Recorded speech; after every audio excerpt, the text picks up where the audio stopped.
itu bisa membuat 1001 sensasi. Kembali bertemu dengan saya, Dr. Ena Cipta dari Klinik Herbal Kebun Kita.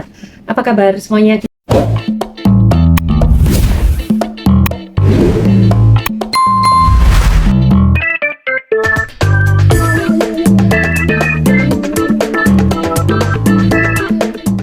Berawal dari perih kembung begah, kemudian penyakit itu lama-lama menjalar menjadi nyeri belikat, nyeri punggung. Siapa yang sudah sampai tahap itu? Sampai muntah-muntah, kemudian dada panas, dada berdebar-debar, kemudian nyeri menelan, susah menelan, kemudian berulang kali terkena faringitis, kemudian sampai ke lidah putih, lidah berpulau-pulau, bahkan lidah bisa dan langit-langit, itu berbintil-bintil, bahkan sampai lidah itu mati rasa, tidak ada rasanya kembali. Bukan sekedar kebas kesemutan, bahkan bisa sampai mati rasa.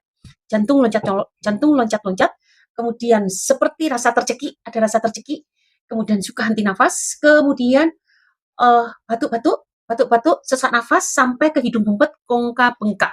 Ada nggak di sini yang kongkanya bengkak? Kongkanya menebal. Kemudian sampai nggak bisa mencium bau lagi. Kemudian sampai ke mata buram, telinga berdenging, keliengan, vertigo. Migrain berpindah-pindah, lemes, serasa mau pingsan, cemas luar biasa, anxiety, takut mati, takut ketemu orang, takut keluar, takut mendengar suara mobil, suara ambulans, suara burung. Susah tidur. Ini baru aku cerita sensasi asam lambung kronis dari lambung menuju GERD, menuju LPR. Itu gejalanya sudah sebegitu banyaknya. Ada nggak yang seperti itu? Berikan feedback untukku. Ada nggak yang gejalanya seperti itu? Nah, sekarang kalau sudah kena ke usus kecil, maka di posisi itu mulai sendawa terus-menerus, kembung, begah, dan cenderung kembung sebelah kanan, kemudian kentut terus-menerus, sembelit, diare, berat badan semakin turun, rambutnya tuh sampai rontok, kulit kering, mulut, lidah sampai kering, rahang itu terasa nyeri, bahkan kalau ngomong begini bunyi krak-krak-krak, kemudian sembelit, kadang-kadang diare, kadang-kadang keluar BAB seperti BAB kambing, dan kadang-kadang diare disertai dengan lendir, disertai dengan darah putih-putih, hipokalemia, hipokalsemia, hipomagnesia, kemudian berat badan semakin turun, HB semakin rendah, bahkan sampai anemia, kemudian kebas kesemutan, kemudian nyeri kulit, waktu kesenggol pun kulit terasa nyeri seperti diiris-iris, kemudian nyeri pinggang, pipis berbusa, nyeri pinggang sampai ke selangkangan, sampai ke paha, sampai ke lutut, sampai ke betis, telapak kaki ikut sakit, sampai akhirnya nyeri semua tubuh, kemudian pipis berbusa, nyeri waktu kencing, nyeri waktu haid, keputihan.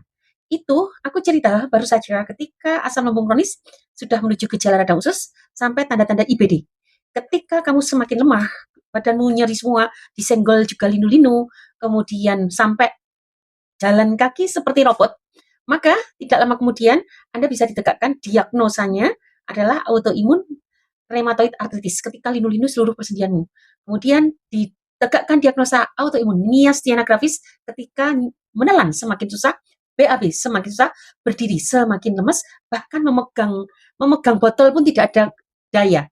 Kemudian ketika tubuhmu seperti berjalan seperti robot, itu bisa diduga sampai ke mata semakin buram, bisa diduga sampai ke multiple sclerosis autoimun. Ada yang seperti itu di sini. Berikan feedback untukku. Siapa yang seperti itu? Anda ingin tahu bagaimana cara menyelesaikan? Oleh karena itu, untuk kalian yang masih sebatas asam lambung, kemudian sudah menjalar kemana-mana, saran aku tuntaskan. Mumpung masih sebatas lambung saja, tuntaskan supaya tidak menjalar sampai ke area organ lain. Dan kenapa penyakit asam lambung, penyakit radang usus susah disembuhkan? Ada yang bisa menjawab nggak? Asam lambung kronis kok susah sih, dok? Kenapa gejalanya 1001 sensasi? Dan kenapa radang usus di dunia kedokteran tidak bisa disembuhkan? Ada yang bisa jawab? Oke? Ada yang bisa jawab kenapa? Oleh karena itu untuk Pak Kota Sutra, di posisi kalian seperti ini, yang sudah bolak-balik ke UGD, ke rumah sakit, ke rumah sakit, kemudian menggunakan berbagai obat, tetapi nggak sembuh-sembuh, bahkan koleksi sensasi bertambah banyak, maka di posisi itu silahkan Anda gunakan Angus Kawan, dan itu program bersama saya. Dok, saya sudah menggunakan kunyit, jahe kunyit. Di posisi ini Anda boleh coba, saya tunggu sampai 1 bulan. Jika tidak ada perbaikan, lebih baik stop, karena apa? Anda membuang-buang waktumu, membuang-buang waktu, membuang-buang kesempatan. Ketika penyakitmu tidak segera di stop, radangan ini terus menjalar terus, dan mungkin rebusan serai jahe kunyit untuk penderita asam lambung kronis itu sebatas mengurangi, itu pun pasti kecil sekali. Ada nggak di sini? Aku nanya kepada Pak Kota Sutra, Anda kan sudah menggunakan juga rebusan serai jahe kunyit. Aku nanya, ada hasilnya nggak, Pak? Coba, ada hasilnya nggak? Masih merasakan sakit, Dok Suliani? Tidak berhasil. Nah, Kita fokusnya ke tuntas, bukan sekedar menurunkan tidak nyaman menjadi nyaman. Oleh karena itu, kalau kita meregenerasi sel, merenovasi rumah, merenovasi tubuh, maka fokusnya adalah bagaimana membangun sel-sel sakit menjadi sehat kembali, bukan sekedar menghilangkan rasa tidak nyaman menjadi nyaman, tidak lega menjadi lega, tidak enak menjadi enak. Tidak cukup itu. Karena apa? Kalau hanya menghilangkan rasa begitu, Anda pakai obat juga bisa. Tetapi fakta, berapa tahun Anda menggunakan obat tidak menghentikan proses peradangan. Proses peradangan terus menjalar, sensasi terus bertambah, dan sel-sel yang rusak semakin banyak. Betul tidak? Oleh karena itu di fase ini ketika Anda sudah bolak-balik ke dokter, bolak-balik menggunakan herbal, bolak-balik menggunakan obat, bolak-balik ke UGD, ke rumah sakit, nggak sembuh-sembuh, nggak tuntas-tuntas, silahkan ikut program regenerasi sel bersama saya menggunakan 6 sekawan. 6 sekawan ini tidak semata-mata herbal saja. Berbagai komponen-komponen bahan alami ada di sini, dan mereka memiliki ribuan senyawa aktif, dan mereka lah nanti akan bergotong royong membangun sel-sel sakit menjadi sehat kembali. Ketika kita membangun sel, itu butuh senyawa-senyawa organik, senyawa bioaktif. Seperti kalian membesarkan anakmu dari kecil sampai dewasa, mereka besar bukan karena suplemen, mereka besar bukan karena bahan-bahan sintetis, tetapi mereka bertumbuh dengan bahan-bahan alami yang terus menyuplai, memupuk kebutuhan mereka. Dan itu yang akan kita berikan. Hanya bedanya, bahan-bahan ini adalah super. Mereka memiliki senyawa-senyawa bioaktif yang secara empiris dan secara uji klinis memiliki sifat untuk itu. Sampai sini paham? Nah, aku kenalkan. Maka, ketika Anda sudah mencoba kunyit temulawak kayu manis, ada nggak yang mencoba resep itu juga? Kalau ini resep aku, kunyit temulawak kayu manis, silakan. Tetapi untuk sakit kronis, ini tidak bisa sembuh. Karena bukan kunyit temulawak kayu manis yang jelek, tetapi mereka tidak cukup untuk membangun sel-sel sakit jadi sehat. Bisa digunakan untuk yang akut. Contohnya gimana, Dok? Anakku kemarin deh contohnya. Anakku kemarin muntah-muntah. Itu satu kamar, itu mereka belajar bersama. Gara-gara makan keliru, kecapean dari tugas luar, makan keliru, mereka bertiga muntah-muntah semua, dibawa ke UGD untuk mendapatkan cairan. Kemudian aku berikan obat-obatan. Aku berikan obat-obatan, omeprazol dan domperidon. Muntah-muntah terus, dan itu obat sebenarnya nggak berhasil karena lebih banyak muntah. Apa yang aku lakukan? Aku pungtur, dan besoknya ketika sudah tenang, baru aku masukkan teramah saja. Anda tahu kok teramah itu isinya herbal. Di sini ada kunyit temulawak kayu manis dan kawan-kawan. 1 hari membaik, udah bisa masuk sekolah lagi, padahal di hari itu dia sampai demam. Dan itu yang sakit banyak. Kenapa bisa cepat, Dok? Karena masih akut. Masih baru saja terjadi. Masih sebatas perih kembung bekah, dan hari-hari biasa dia nggak merasakan itu. Karena salah makan. Sehingga dia, kalau masih akut boleh Anda gunakan itu. Tetapi kalau sudah 1001 sensasi, apalagi sudah menjalar sampai ke kerongkongan, ke GERD, sudah menjalar. Sampai ke usus kecil, sudah menjalar. Ke laring, sudah menjalar ke usus besar, maka nggak cukup. Begitu banyak kerusakan yang harus kita perbaiki, hanya mengandalkan 3 jenis herbal saja. Nggak cukup. Seperti kita mau renovasi rumahmu banyak kebocoran sana-sini, hanya menggunakan aquaproof saja. Kira-kira aquaproofnya tuntas nggak untuk mengatasi masalah rumah yang bocor?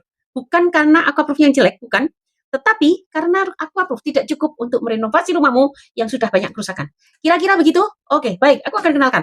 Apa itu 6 sekawan? 6 sekawan itu terdiri dari berbagai komponen bahan-bahan alam.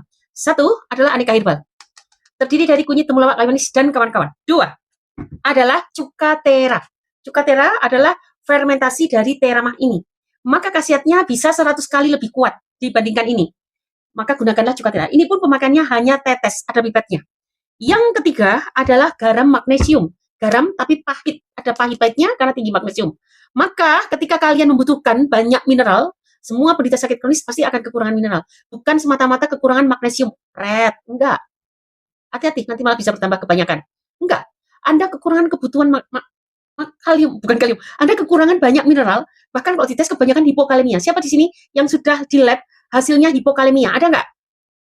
Ketika Anda HB-nya rendah, itu artinya apa? Asam folatmu juga kurang, itu vitamin.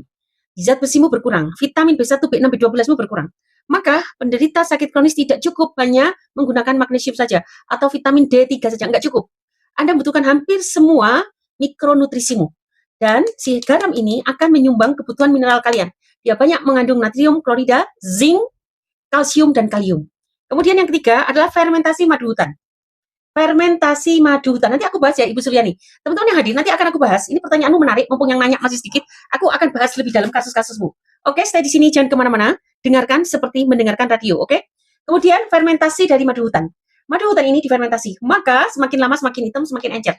encer sekali. Karena ini bukan madu hutan murni, tapi madu hutan yang difermentasi.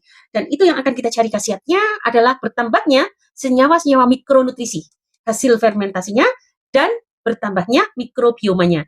Maka kedua ini adalah sumber dari mikrobioma probiotik yang kita butuhkan. 1, 2, 3, 4. 5 adalah minyak zaitun extra virgin, nggak ada minyaknya. Di sini nggak ada contoh minyaknya, nanti minta sama Felin ya. Minyak zaitun seperti ini, anggap aja seperti ini, segede ini. Ini bukan minyak zaitun ya. Minyak zaitun extra virgin memiliki sifat anti radang yang kuat dan dia juga memberikan energi yang luar biasa. Kemudian bubuk cacing laut. Bubuk cacing laut ini memiliki asam amino, peptida, dan sifat anti nyeri yang luar biasa. Berikut juga dia memiliki sifat-sifat antibiotik alami. Nah, 6 komponen ini tidak melulu herbal saja yang akan membangun sel-sel rusak menjadi sehat kembali.